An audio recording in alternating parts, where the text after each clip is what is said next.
Bonjour à toutes et à tous, revoici la boîte. Vous m'aviez un peu manqué, j'espère que ce fut réciproque. À partir d'aujourd'hui, sur cette chaîne, on va reprendre les questions pop de temps en temps. L'une des infos concluant cette saison télévisée a fait l'effet d'une bombe. Non, ce ne fut pas le retour de la gaffe dans un jeu de merde, mais plutôt l'arrêt à l'aube de leurs 30 ans des guignols de l'info. Enfin plutôt des guignols depuis la rentrée 2015.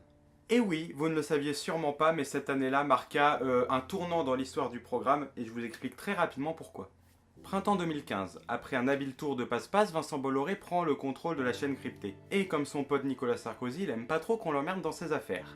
Donc ce qu'il fait dans ses productions, il essaye d'être le plus lisse et le plus discret possible. Notamment, ça a très bien marché avec le quotidien Direct Matin. Pas de bol pour lui, Canal+, c'est plutôt l'impertinence, le cul et l'investigation.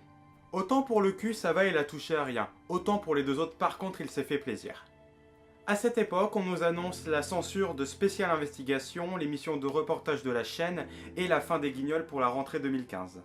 Et là, c'est le drame. Scandale, les guignols doivent rester, liberté d'expression, liberté de satire, tout ça, on laisse. Même Cyril Hanouna s'était proposé de reprendre les guignols sur sa chaîne, sauf que sa chaîne fait partie du groupe Canal+.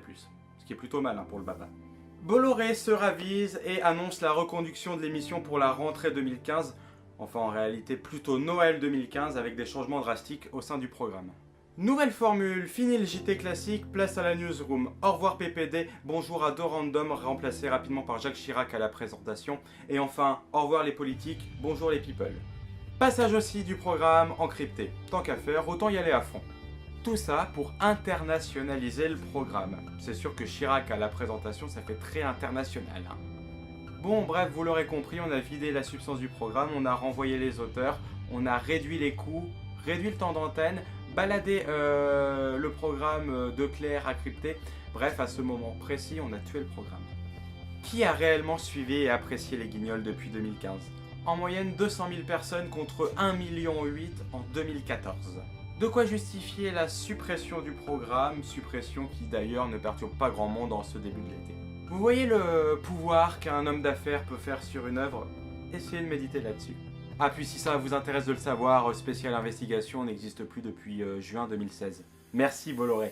En attendant, ayez le pouvoir de me faire connaître en vous abonnant et en partageant ce contenu. Nous reprendrons les questions pop très bientôt avec de nouvelles interrogations. Des bisous.